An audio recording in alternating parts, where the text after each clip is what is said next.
Débat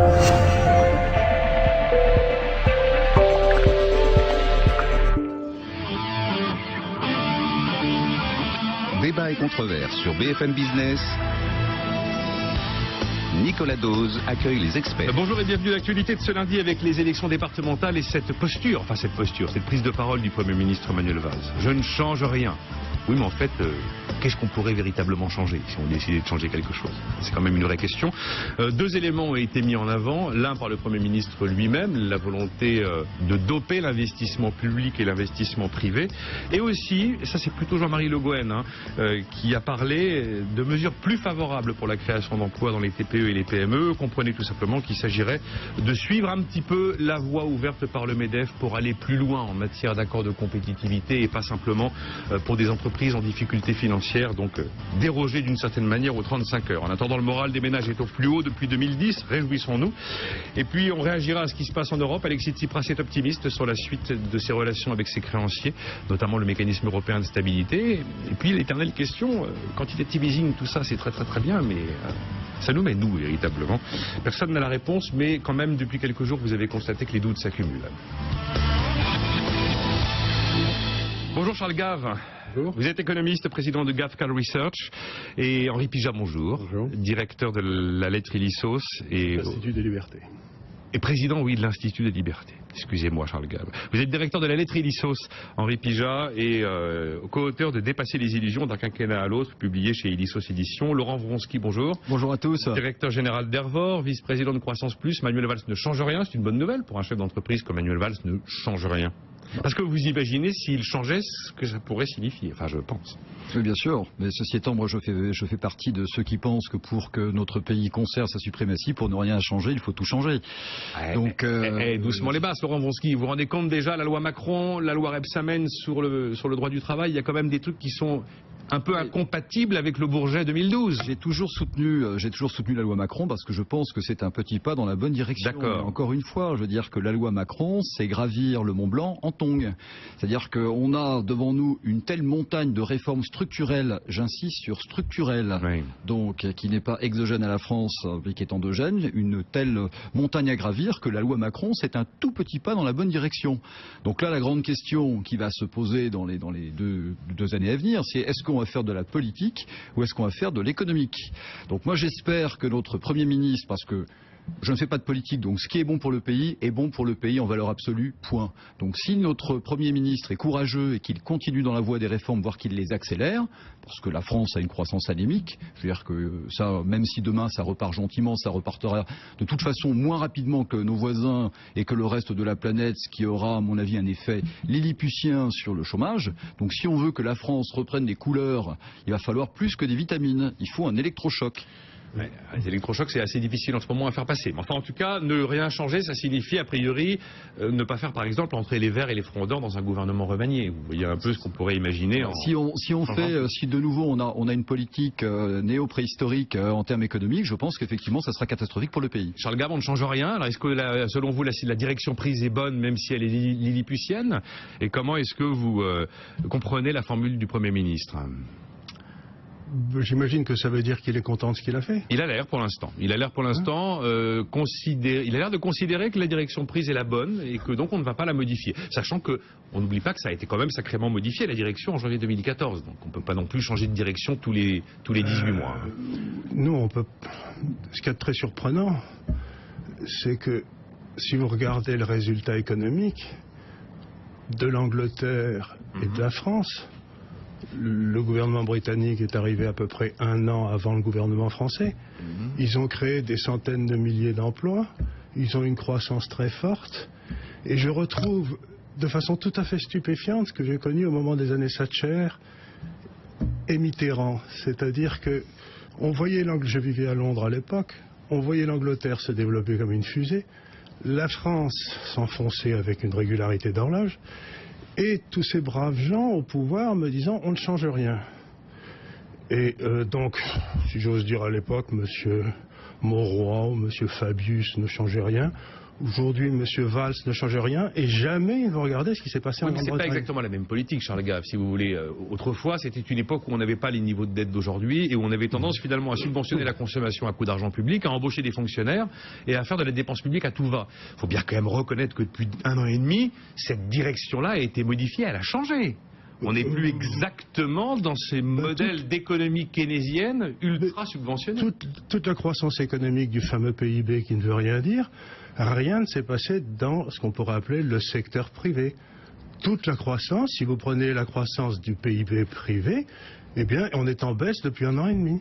Donc on m'explique qu'il y a une croissance de 0,3, ce qui veut dire que les gens laissent le sens de l'humour, mais tous ces 0,3 viennent de la dépense publique.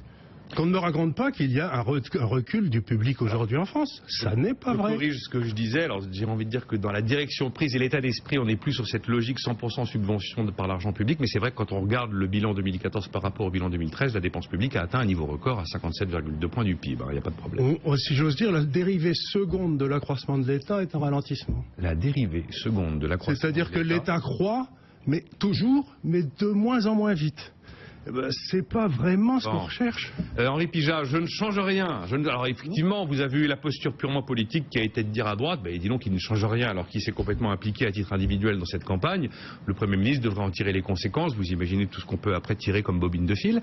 Comment vous voyez l'histoire je ne change rien sur les 2 années qui restent, voire l'année et demie, parce qu'on va très vite entrer en campagne présidentielle? C'est un cas d'espèce du discours politique. Changer, ça veut dire quoi? Ça veut dire aller d'un côté ou de l'autre? Alors, si on revient à la politique antérieure, celle qui a été suivie pendant les 2 premières années, on a vu les résultats.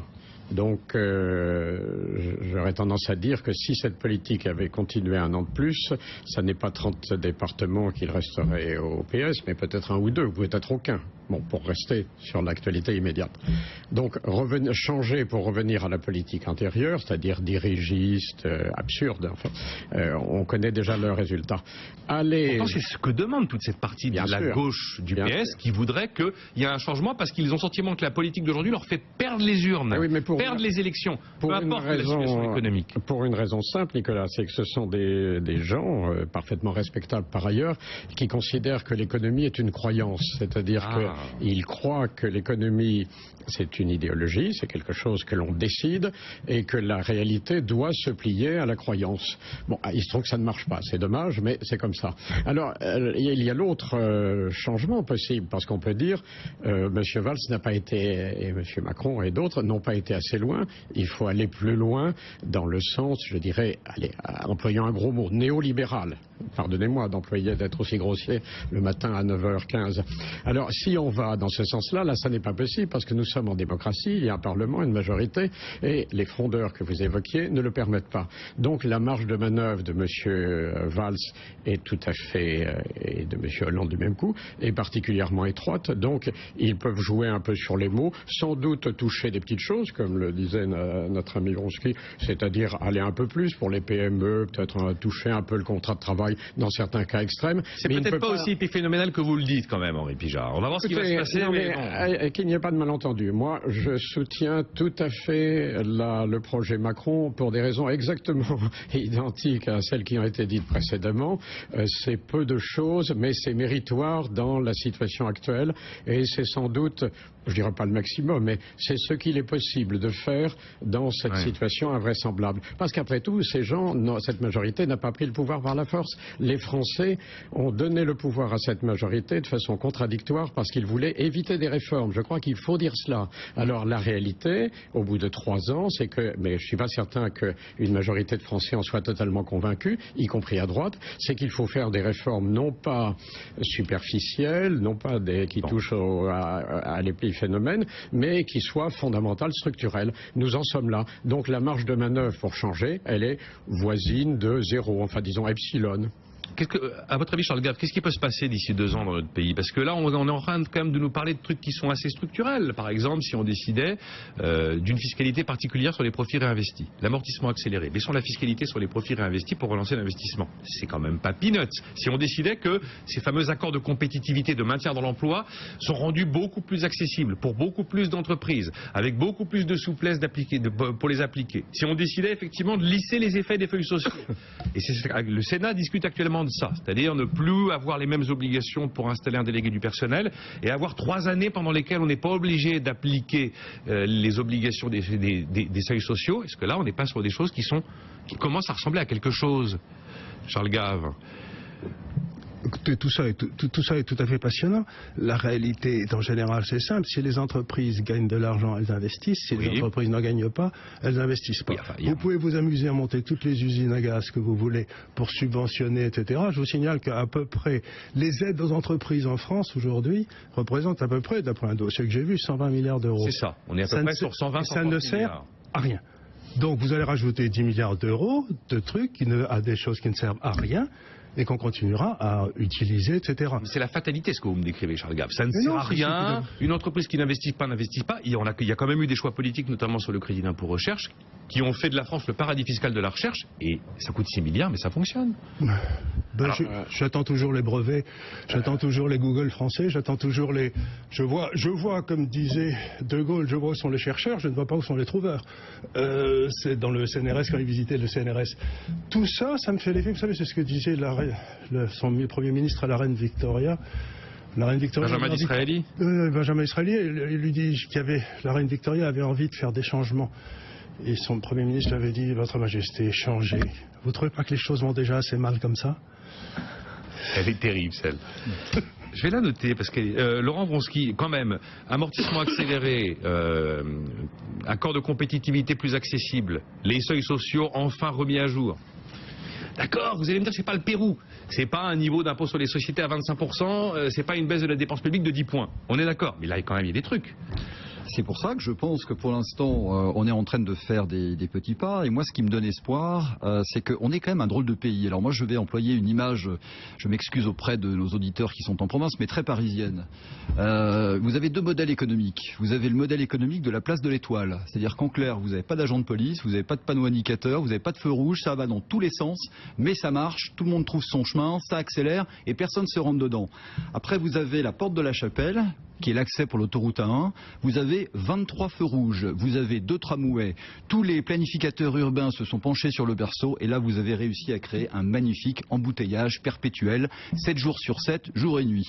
On a donc ces 2 forces économiques dans notre pays, on a la place de l'Étoile et on a la porte de la Chapelle. Avec 12 avenues place de l'Étoile.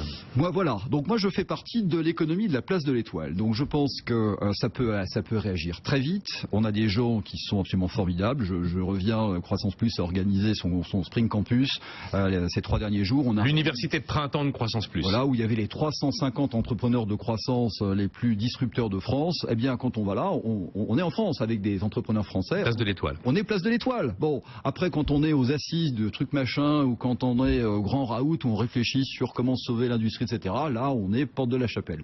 Donc moi, je pense que tout ce qui va aller dans des bonnes directions, où on va, en clair, simplifier la vie des gens, et surtout leur redonner confiance, parce que ce qu'il faut bien comprendre, et je suis tout à fait d'accord avec Henri, l'économie n'est pas une voiture téléguidée.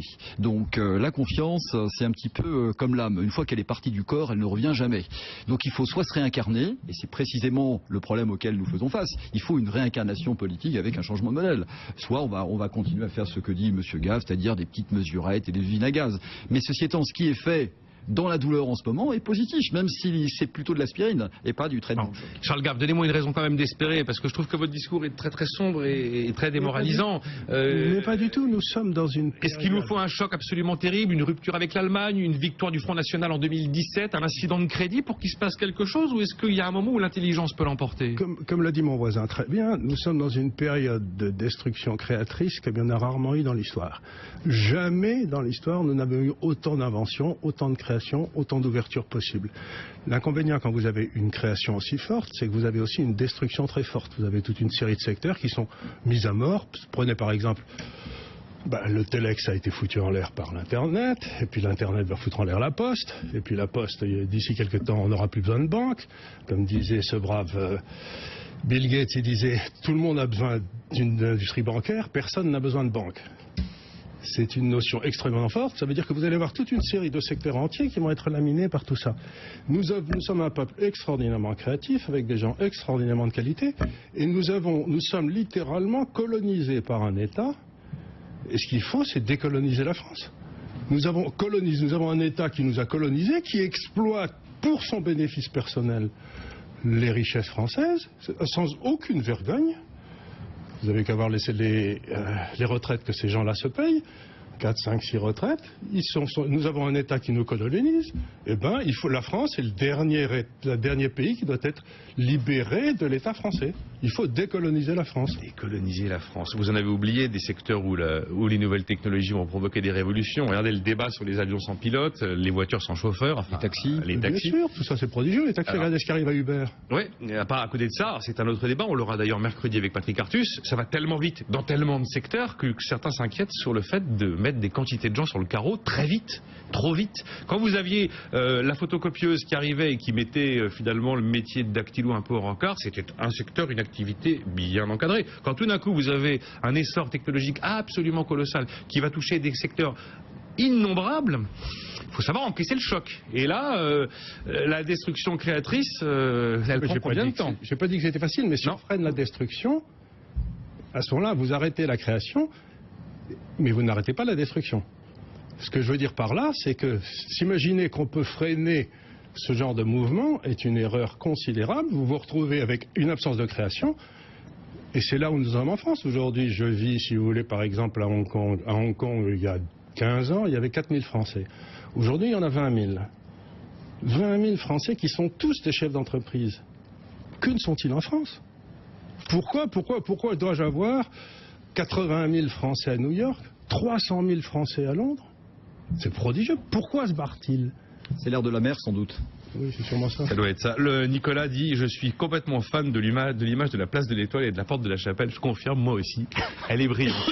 Allez-y, décoloniser la France, Henri Pijat, ou alors porte de la Chapelle, ou place de l'Étoile. Je soutiens à la métaphore de la place de l'Étoile. Moi, je voudrais vous proposer une raison d'optimisme. C'est que l'intérêt de la politique menée pendant les 2 premières années de la présente majorité et les efforts très limités, non pas par volonté, mais par nécessité fait depuis 1 an, ont un immense mérite. C'est de nous mettre au point limite d'une politique absurde qui est menée depuis 30 ans. Car il faut dépasser une colonisation, généralement, ça dure longtemps. Voilà, si voilà. Vous voulez. Alors, il faut bien reconnaître qu'il y a une constante française, n'est-ce pas, qui a été, par exemple, de diaboliser l'entreprise. Rappelez-vous ce que disait... Henri Pijat. Non, ça n'est pas... Regardez Montebourg pour se représenter devant les Français, veut devenir entrepreneur. Oui, il veut devenir entrepreneur. Écoutez, cessons d'être dupes. Il est vaguement administrateur de 2 sociétés. Il n'est pas chef d'entreprise. Moi, j'attends que M. Montebourg devienne chef d'une entreprise avec la nécessité de trouver toutes les fins de mois l'argent nécessaire pour payer ses gens et qu'il ait des soldes, qu'il ait des comptes à gérer. À ce moment-là, on jugera de ce qu'est la capacité économique de M. Montebourg. Mais ça n'est pas intéressant. Refermons cette parenthèse. Donc, je crois que l'absurdité de la politique suivie depuis 30 ans, menée à son paroxysme, arrive à une sorte d'évidence et peut-être à la capacité de détruire la croyance que j'évoquais. L'expansion économique, la croissance et l'emploi ne sont pas faits par l'État, ils sont faits par les entreprises. Et les entreprises, je suis d'accord avec ce qui a été dit, ne fonctionnent pas selon les aides ou les petits avantages, etc. Elles fonctionnent selon le résultat qu'elles obtiennent, non seulement pour payer leurs salariés, pour investir et pour rémunérer normalement leur capital. Les entreprises ne peuvent pas vivre de l'air du temps. Alors, nous y arrivons. Et ce qui est intéressant, c'est que dans toutes les mesures très intéressantes qui ont été tentées, que ce soit par la loi Macron ou par d'autres choses, et celles qui se préparent actuellement et qui vont sans doute être réalisées, on s'aperçoit que des petites choses sur un ensemble structurel perverti n'ont qu'une efficacité limite. On arrive au moment où il va falloir se rendre à l'évidence, seules des réformes de structure peuvent changer la situation. Est-ce que la gauche en est convaincue, la gauche néolibérale, je n'en sais rien. Est-ce que la droite, qui peut-être aura une chance de prendre le pouvoir dans 2 ans, en est convaincue? Franchement, je n'en sais rien, mais mon souhait le plus cher, c'est que la réalité d'aujourd'hui finisse par ouvrir les yeux. Et encore un mot sur l'entreprise, ça n'est pas seulement une question fiscale, c'est une question d'ensemble de réglementation. Le parcours de chef d'entreprise est un saut d'obstacles permanent. Et il faut franchir les comités d'hygiène, de sécurité, des contentieux sans fin dont on ne peut pas sortir, et j'en passe. C'est cela qu'il faut changer. Il y a des éléments à venir L'avantage fiscal dans la loi Macron qui évoque ce que vous citez là. Voilà, bon. Mais la confiance résulte d'un ensemble, elle ne résulte pas de petites choses ponctuelles. Même si ces choses ponctuelles sont utiles. Des bonnes mesures sur un ensemble structurel perverti restent malheureusement, je ne sais plus quel était le terme précis que vous nous donniez, mais insuffisamment efficaces. On marque une pause. Voilà, je vous ai quand même vendu le soutien à l'investissement, la réforme du droit du travail et le lissage des seuils sociaux sans beaucoup de succès. Vous me direz, Laurent Wronski, dans un instant, si vous vous sentez colonisé. Nicolas Dose et les experts sur BFM Business. Charles Gave est économiste, il est président de GAFCAL Research et président de l'Institut des Libertés. Henri Pijat, directeur de la lettre Ilisos, co-auteur de Dépasser les illusions d'un quinquennat à l'autre, et Laurent Wronski, directeur général d'Hervor, place de l'Étoile à Paris, et vice-président de Croissance Plus. Réaction de Daniel, c'est pour vous, Charles Gave. Ça me fait rigoler, la Grande-Bretagne a créé des emplois, oui, mais des emplois de une journée. Moi, j'appelle ça de la précarité, dit-il. Et c'est un peu ce qu'on reproche effectivement à ces économies qui redécollent, même les Américains. Il y a toute la face cachée de la baisse du chômage liée aux gens qui ont la sortie des écrans radars ou liée à une forme, c'est vrai, d'emploi, mais d'emploi souvent très précaires avec des salaires très bas. C'est exactement ce qu'on disait au début des emplois Reagan. Dans les années 80, on m'expliquait qu'il y avait des emplois McDonald's, tandis qu'en France, on faisait des fonctionnaires qui duraient longtemps, qui étaient sérieux, qui travaillaient bien pour le bien public, etc. Quand est-ce que les Français vont se rendre compte qu'entre un emploi précaire et le chômage, il vaut mieux un emploi précaire? Ça passe pas bien, ça, cette idée-là, Charles Gave. Hein. Parce qu'à ce moment-là, généralement, les gens me disent « Ah oui, vous voulez nous transformer en ouvriers chinois ». Écoutez, je ne veux pas les transformer en ouvriers chinois, il faut leur mettre le pied à l'étrier. Je vous signale que moi, j'ai commencé dans des emplois précaires dans ma carrière quand j'étais aux États-Unis. Je tondais des cimetières. Et puis voilà. Vous savez quoi? Tendu les cimetières. Vous tondiez les cimetières. Il n'y avait pas, quand vous étiez étudiant, vous n'aviez pas un rond, vous prenez des emplois précaires parce qu'il faut bouffer. Il n'y a rien de honteux à ça. Il n'y a pas, comme on disait dans mon enfance, il n'y a pas de travail honteux. Il y a Aladdin qui écrit « Déréglementer la fiscalité et partir à l'étranger, voilà ce que prône votre invité ». C'est pour vous, enfin bon, Henri Pijat, Charles Gave, je ne sais pas, mais déréglementer la fiscalité, partir à l'étranger. Je résume comme ça ce qu'il a entendu lors de la fin de notre entretien. Allez-y, Henri Pijat. Je crois qu'on ne s'arrête jamais sur la notion d'exclusion, sauf pour se lamenter en disant l'État ne fait pas assez, les exclut. L'exclusion, c'est quoi? Ce sont des Françaises et des Français qui sont installés peut-être dans une forme de précarité par de l'assistance, c'est-à-dire qu'ils cessent d'être un être social. Quand vous êtes au chômage depuis plus de 2 ans, etc., ça tient du miracle de revenir dans le système. Alors, les emplois précaires, on a dit ça des États-Unis, on dit ça de l'Allemagne aussi. Ça a été le grand débat entre faut-il finalement une précarité à l'allemande ou un choix du chômage de masse à la française. Alors, nous avons choisi le chômage de masse. Oui, clairement. Et ça veut dire quoi? Ça veut dire dédommager, ça veut dire que les gens qui sont dans l'emploi mettent des barrières derrière eux pour éviter à d'autres de venir dans l'emploi. Enfin, ces gens, que vous dites les gens, ce ne sont pas les gens qui mettent des barrières, ce sont les partenaires sociaux notamment. Oui, ce sont leurs représentants. Et c'est quoi? Les gens qui sont tenus à l'extérieur, ce qui est dramatique, et ce qui fait le phénomène populiste en France et dans d'autres pays d'Europe d'ailleurs, c'est que les gens qui sont exclus sont les jeunes. Il est de plus en plus difficile quand vous avez moins de 25 ans et que vous n'avez pas une formation très pointue et très spécialisée, correspondant à un secteur où il y a du travail, je ne parle pas des choses néoculturelles, etc. Il est de plus en plus difficile d'entrer sur le marché du travail. Ça, c'est une vraie question. C'est ça la question de l'exclusion. Et je crois qu'il faudrait cesser là aussi de raisonner en termes de croyances, d'idéologie et regarder la réalité concrète.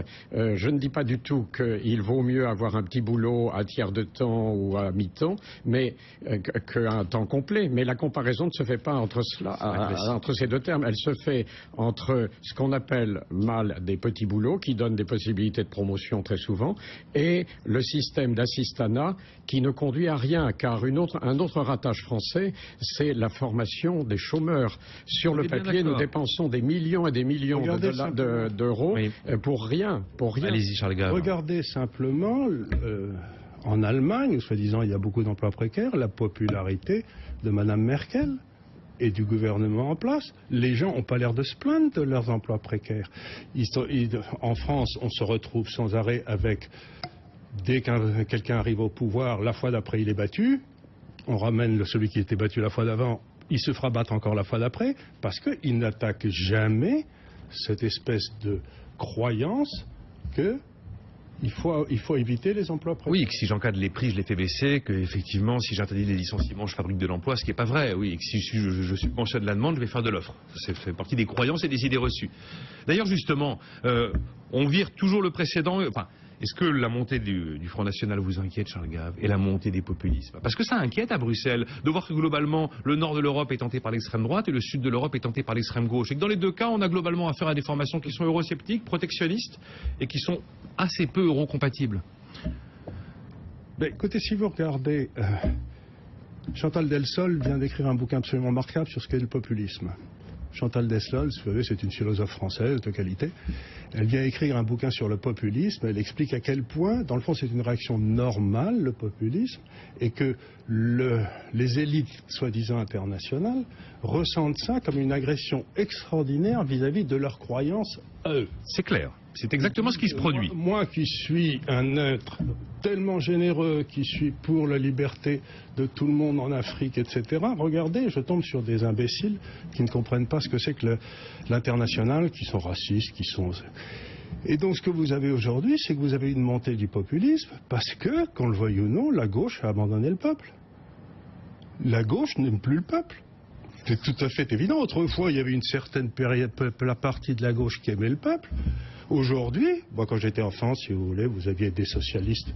J'habitais dans la région d'Amiens, qui était un sénateur, qui était un vieil ouvrier, et il aimait le peuple. Il en faisait partie. Oui, Charles Gave, c'était facile d'aimer le peuple quand en 1993 on avait 500 milliards d'euros, enfin l'équivalent en euros, 500 milliards d'euros de dette, et qu'on avait une croissance météorologique qui revenait régulièrement à 3,5%. C'était facile d'aimer le peuple, c'était facile d'aller voter des lois de finances avec des cadeaux, parce que de toute façon, un tout petit peu d'impôts et le joli retour habituel de la croissance allait vous racheter votre clientélisme voté au Parlement. Aimer le peuple, c'est pas être clientéliste, c'est simplement lui donner sa chance.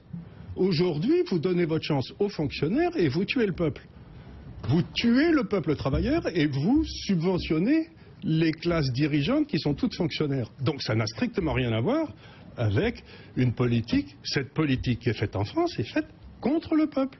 Et il ne faut pas étonner si Marine Le Pen fait un tabac, parce qu'elle transmet cette frustration. Moi, je suis quand même extraordinaire. Écoutez, vous avez eu ces élections qui ont été tout à fait étonnantes.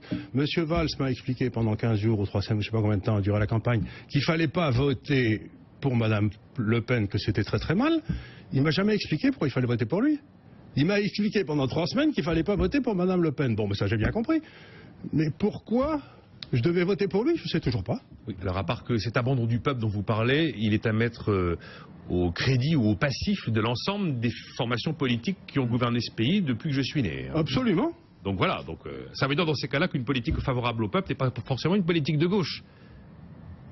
Ça dépend comment vous définissez. Eh ben voilà, c'est pour ça que moi je vous mettais en avant la dépense publique, je vous mettais en avant la faible dette de l'époque et cette croissance mécanique qui permettait, par un phénomène bienveillant de l'économie et des cycles, de pouvoir financer une politique de gauche au sens un petit peu socialisme, canal historique, tel que le revendiqueraient aujourd'hui les Français. Si vous voulez, encore une fois, Reagan, quand il était au pouvoir, il a développé, il a été élu par le peuple, il a été réélu par le peuple, Thatcher a été élu par le peuple, réélu par le peuple, et il faisait des mesures favorables au peuple. Madame Thatcher, par exemple, elle a privatisé tous les HLM en Londres, ce qui a permis à toute la classe populaire de se faire son premier actif. Ça a été incroyable. Elle a quand même été réélue 2 fois, Madame Thatcher. Elle a été élue 3 fois. Ouais, 3 fois, elle n'est pas allée au bout du dernier mandat, absolument. Laurent Wronski, allez-y, Henri Pijat, et puis ensuite je vous amènerai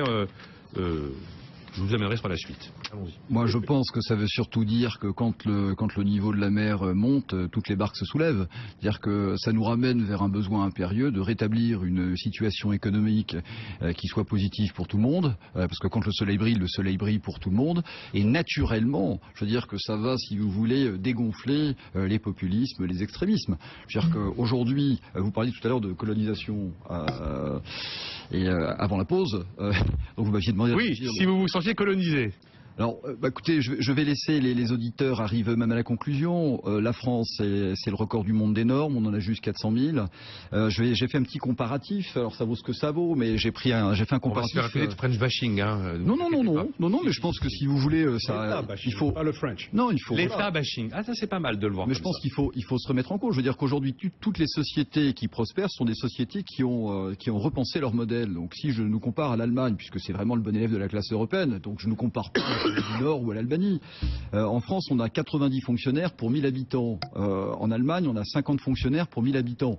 Quand je vais en Allemagne, et j'y vais comme régulièrement, j'y vais dans 10 jours pour la plus grande foire industrielle au monde, je ne m'éclaire pas à la bougie et je me chauffe pas à la tourbe. Et quand je vais à l'hôpital, c'est pas sur un lit de camp avec la terre battue. Donc il faut arrêter à chaque fois de brandir l'épouvantail anti-réforme en disant si on réforme l'État, eh bien nous allons revenir au Moyen-Âge.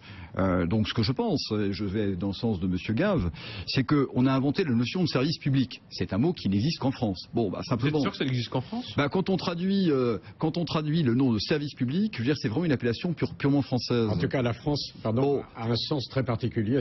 On va dire ça. C'est ce que voilà. ça signifie. Ce qui se passe, c'est que finalement, on a donné un mandat et on a donné un monopole à certaines personnes pour qu'ils soient au service du public. Force est de constater qu'aujourd'hui, c'est plutôt le public qui est à leur service. Donc, je pense que là, de toute façon, il faut que l'État devienne abordable. Donc, qu'on l'aime ou qu'on l'aime pas, de toute façon, un jour viendra et un jour proche, je pense que nous allons le voir, où on ne pourra plus payer les notes d'électricité.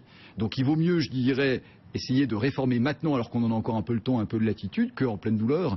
Et une fois que le grillage, que le panneau sera tombé. C'est pour ça que j'ai essayé de vous vendre quelques petites mesures qui pourraient peut-être exister dans le climat politique très décousu que nous connaissons et avoir un effet quand même sur l'activité. Mais ça va forcément. Si vous dopez l'investissement, c'est quand même une des matières premières de la reprise. Mais moi, je ne peux qu'être pour. Vous avez raison. Aujourd'hui, la France, l'économie est en pointillisme. C'est-à-dire qu'il faut faire des petites touches, des petites touches, des petites touches. Donc c'est forcément positif. Simplement, on est arrivé à un tel état d'urgence qu'aujourd'hui, il faut un électrochoc. Et comme disait Henri, est-ce que les suivants, qui vont reprendre le manche à balai, auront le courage politique, puisque c'est une notion dont nous débattons inlassablement dans notre émission, auront-ils le courage politique de mettre en œuvre les mesures? Pour refermer le sujet, Henri Pijat, allez-y. Oui, un mot quand même sur le populisme. Et je crois qu'il faut distinguer l'aspect politique et l'aspect économique. Le populisme, c'est quoi?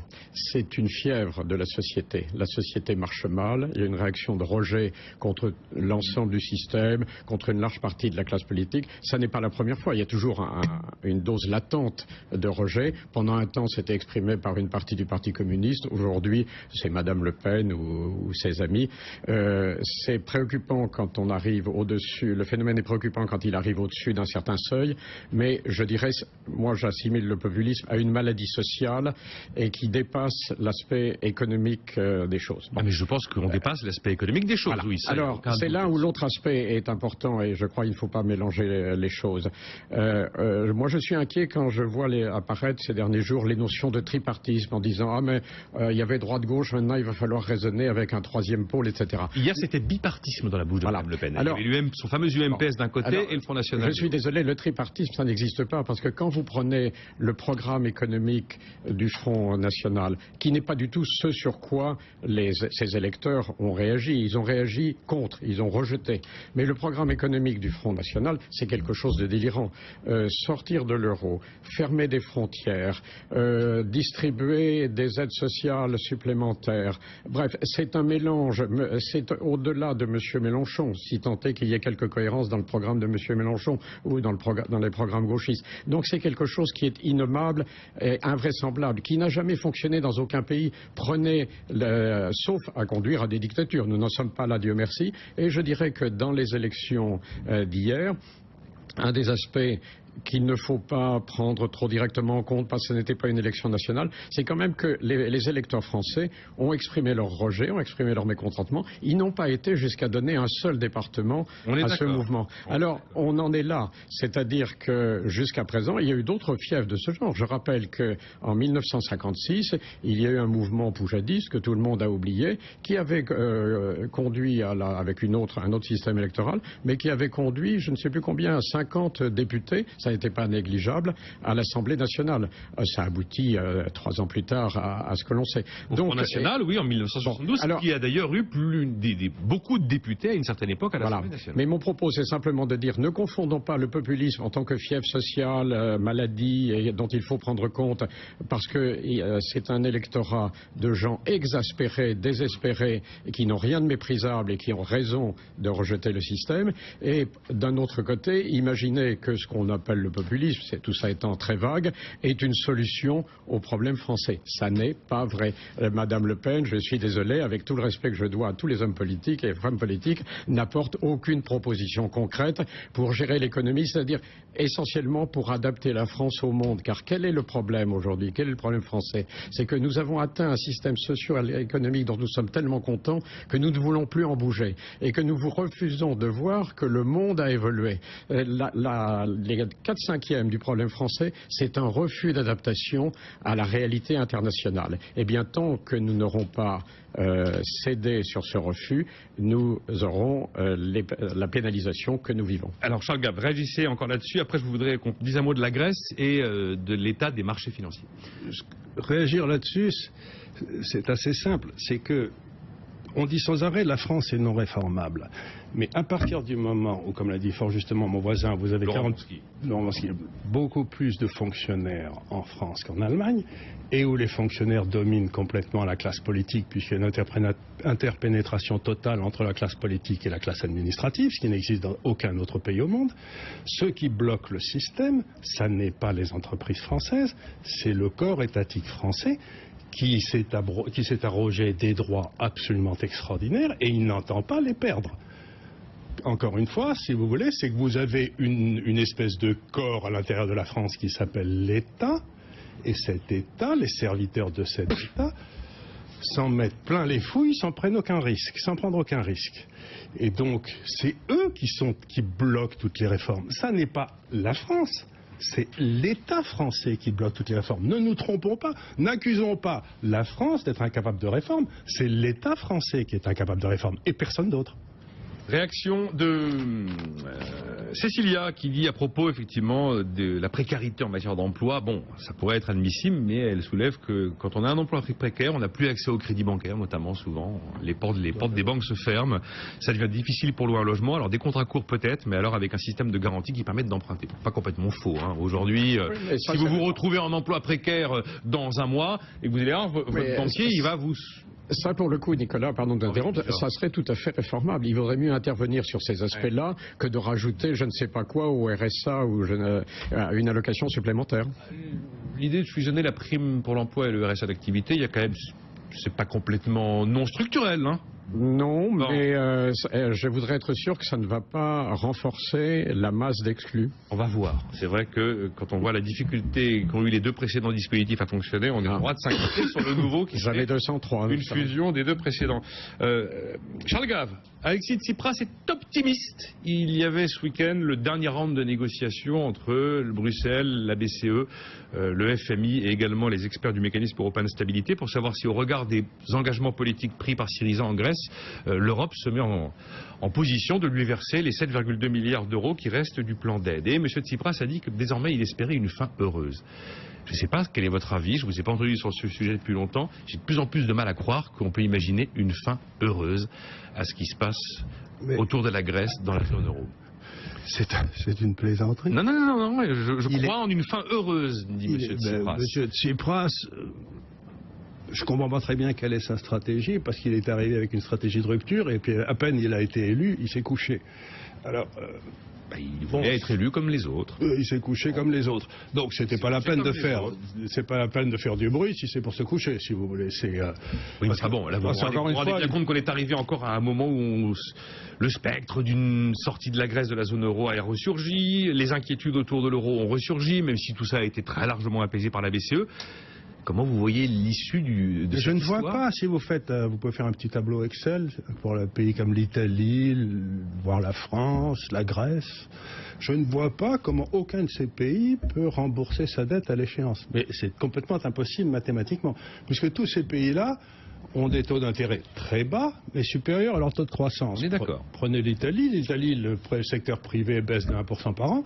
Il paye 1,5% d'intérêt. Si vous empruntez à 1,5% pour investir à -1, et que vous êtes à 140% du PIB, à un moment ou à un autre, vous sautez. Donc, on est en train de sauter dans tous les sens en criant, en sautant sur sa chaise, comme disait De Gaulle. Mais la réalité, c'est que vous ne pouvez pas maintenir dans un taux de change fixe des pays qui ont des productivités différentes. D'accord, ça fait quand même des années que l'Italie a un endettement qui dépasse 100% du PIB. Et c'est un pays Oui, mais la différence avec la Grèce, c'est que c'est un pays qui est en capacité de se refinancer, qui est présent sur les marchés. La Grèce est hors marché depuis des années, dépend directement de la solidarité. La Grèce est un peu en avance sur les copains. Mais la Grèce est un peu en avance sur les copains. La Grèce est un peu en avance sur les copains, mais c'est pas, si vous voulez, ça n'a rien de bien étonnant. De toute façon, la Grèce, je crois qu'elle est devenue indépendante, rappelez-moi si je me trompe, en 1838. C'est un pays... En 1838 Non, au 24-25. 24-25, c'est ça, ben, merci beaucoup. Mais la réalité, si vous voulez, c'est qu'elle a été hors des marchés financiers les 3/4 du temps depuis 1825. Depuis elle a été en faillite. C'est-à-dire que la Grèce n'a jamais remboursé sa dette. Il ne rembourse pas, c'est à peu près une évidence. L'idée est de savoir si une crise grecque va provoquer une onde de choc historique dans la zone euro dont nous allons tous... Le vrai danger, c'est que la Grèce sorte de l'euro, réinvente la drachme, et qu'un an après, on se rend compte que l'économie grecque va beaucoup mieux. Et à ce moment-là, si vous voulez, les gens vont se dire, les Portugais, les Italiens, etc., mais qu'est-ce que je fous dans cette saloperie? Le danger, c'est pas que la Grèce sorte, c'est que la Grèce sorte et que ça marche. Parce que ça marchait très très bien, par exemple en Suède, ça marchait très très bien en Islande.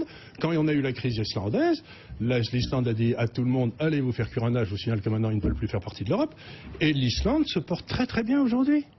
Donc le taux de change est un outil d'ajustement qui se passe sans douleur.